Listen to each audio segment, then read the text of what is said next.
Actualité donc, il était notamment chargé de la protection du patron de Charlie Hebdo. Après l'attentat de janvier 2015, un policier a été suspendu pour des soupçons de radicalisation. Il officiait pour le prestigieux SDLP, ce service de protection des personnalités.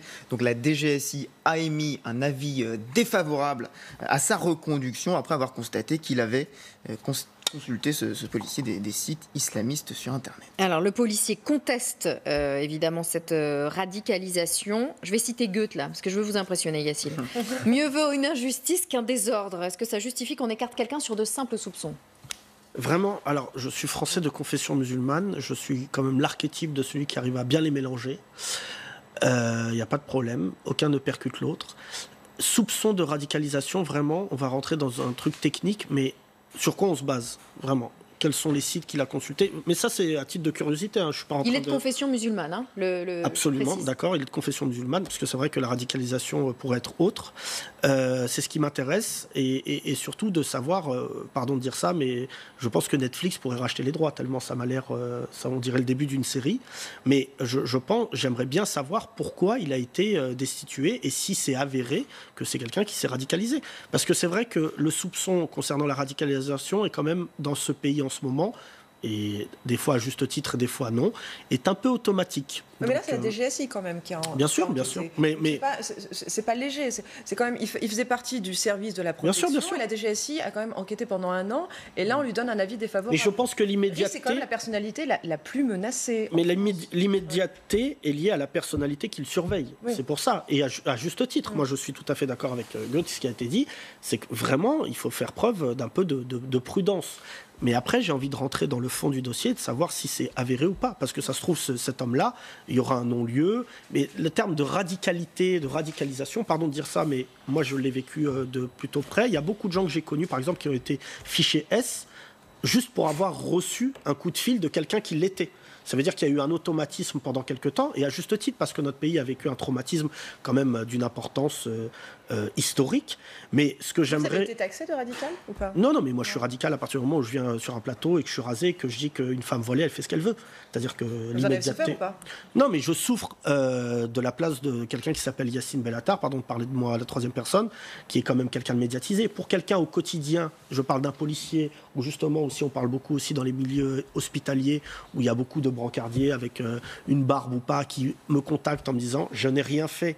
Je me retrouve, parce que l'élimination est toujours préjudiciable. Je vous donne un exemple typique, j'ai vécu ça aussi avec les bagagistes, où il y avait des bagagistes qui avaient une barbe et qui se sont retrouvés, mais alors totalement comme ça, gratuitement, extériorisés par rapport aux bagages. On disait qu'ils avaient accès aux bagages et compagnie. C'est des mecs qui travaillaient là avant les attentats. L'automatisme peut créer des conséquences assez lourdes sur la personnalité. Là, en l'occurrence, on parle de non-lieu, mais il n'y a pas de procédure judiciaire en cours. Il risque simplement de ne plus être affecté à la protection. Oui. Il ne va pas perdre son boulot, il va garder son travail. Simplement, il sera attaché à des tâches sans doute plus administratives. Donc, est-ce que ce n'est pas finalement une mesure de précaution assez mesurée ?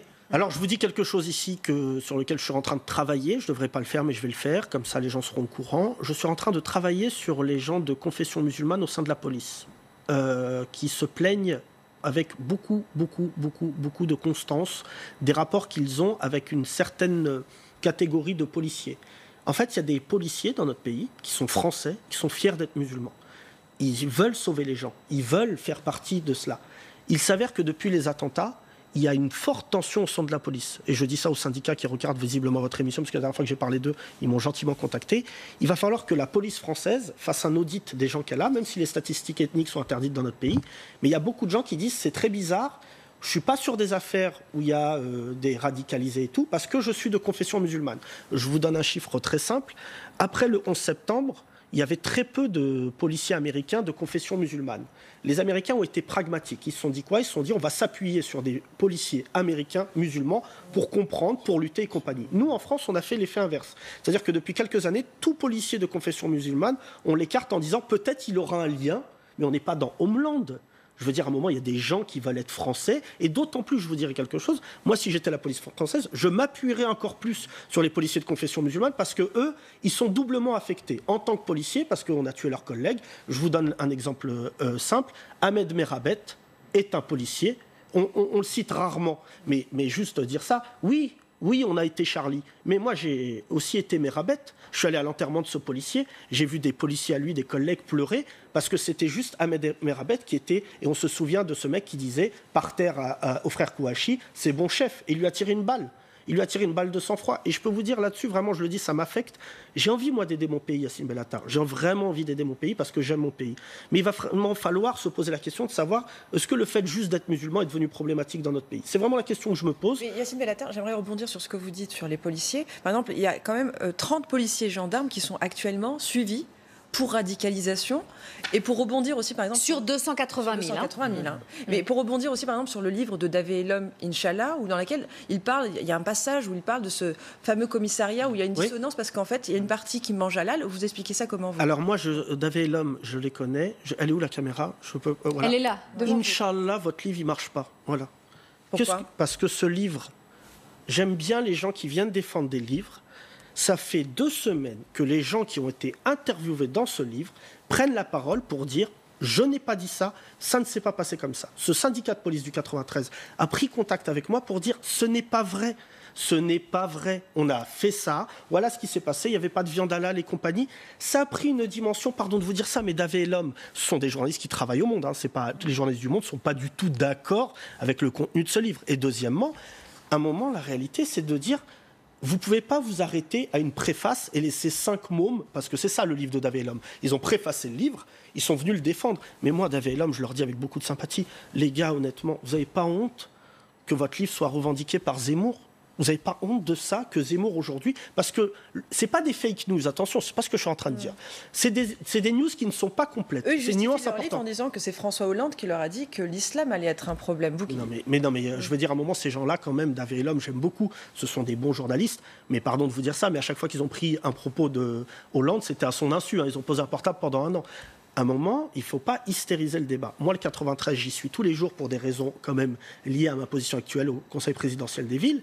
Vous savez, quand il y a des gens qui vous disent « va falloir arrêter de parler du 93 », ça fait maintenant 30 ans que vous dites de nous qu'on est soit des djihadistes, soit non. Le 93, c'est un endroit qui est en train de se boboiser à une constance hors norme. Aujourd'hui, il y a du marché bio à Saint-Denis. Si on vous avait dit ça dans zone interdite, pour reprendre notre invité de tout à l'heure, on aurait ri aux éclats. Mais la réalité, ce que je veux dire par là, c'est que les musulmans sont beaucoup plus français que ce que Davé et l'homme laisserait croire. C'est ça qui est déterminant. On parle aussi, Yacine, d'un problème d'antisémitisme dans une des universités de France. Une étudiante en médecine de l'université Paris 13 qui a porté plainte après, dit-elle, avoir été violemment moquée par ses camarades parce qu'elle était juive. C'était dans le cadre de la préparation d'un week-end d'intégration. C'est la 4e affaire de ce genre depuis la rentrée universitaire. Et donc la ministre de l'Enseignement supérieur, Frédérique Vidal, demande à ce que des sanctions soient prises. Elle l'a indiqué sur Twitter. Et quand des étudiants considèrent que c'est de l'humour de harceler une juive en faisant le salut nazi, puisqu'on en est là, c'est la preuve qu'une digue morale a cédé, non ? Non, je pense surtout que ça veut dire que des gens sont extrêmement expulsables de cette faculté. Vraiment, je vais vous dire quelque chose. Cet acte antisémite et tout et compagnie, s'il y a un jury, il y a eu, et visiblement il y a eu, je ne vais pas remettre ça en question. Exclusion, il n'y a même pas débat et tout. Moi, ce qui me choque, c'est pas lié qu'à la communauté juive. La communauté LGBT, pardon de vous dire ça, moi je vis dans un pays aujourd'hui où être de la communauté LGBT, c'est risqué dans la rue. Un pays comme la France, c'est-à-dire à chaque fois on me dit « oui mais regardez en Iran, j'ai pas besoin d'aller en Iran ». On va à Paris un samedi soir aujourd'hui, être gay et se balader main dans la main. Agression antisémite, agression homophobe. Vous expliquez tout ça justement. Mais même si c'est pas des digues concédées, pourquoi il y a une sorte de libération de cette parole. Absolument. Le passage à l'acte de la violence, vraiment concernant j'ai envie de dire un marché de niche, parce qu'à chaque fois on parle de communauté, me met mal à l'aise par rapport à la violence qui est devenue permanente. C'est-à-dire que vraiment, j'ai été manifesté dimanche dernier avec la communauté LGBT au sein de la place de la République. Ça me fait très peur de voir des communautés qui ont peur, en fait, juste d'être attaquées par rapport à ce qu'elles sont. Même pas par rapport à ce qu'elles font, mais surtout, à chaque fois, ce que j'ai envie de dire, c'est le suivi des gens qui vont être sanctionnés. Moi, à chaque fois, il y a une agression et après, ça disparaît. Et juste, j'apprends qu'il y a une nouvelle agression. Moi, j'ai envie qu'il y ait des sanctions qui sont... Je ne suis pas un homme politique, mais en tant que Français, ça me rassure quand même quand il y a des sanctions exemplaires. C'est-à-dire, moi, je serais même sur un côté quasiment américain, c'est-à-dire que celui qui a agressé présente des excuses publiques, qu'on le voit, qu'on l'identifie et compagnie. Là, il y a une espèce d'anonymat où les gens, qu'une info chasse l'autre. Donc pour parler des actes antisémites, évidemment c'est horrible. Quand il y a des actes islamophobes, récemment j'ai appris qu'une nana qui était voilée, Gare Saint-Lazare, il y a des milliers de gens tous les jours, on lui a arraché le voile, on lui a dit espèce de sale musulmane, et visiblement c'est passé à la trappe. Non, il faut poursuivre ces gens-là et qu'on finisse par vraiment revendiquer le fait que là-dessus, l'État ne se laissera pas faire. Parce que sinon, vraiment, je vous le dis, je pense qu'on va finir par être le Far West. Merci Yacine d'avoir été avec nous ce matin. C'était un plaisir. C'était bien, franchement. Je ne me suis pas embrouillé. Pour l'instant, tout va bien. Jusque-là, tout va bien. Davé l'homme un petit peu quand même. Attendez de regarder les réseaux sociaux.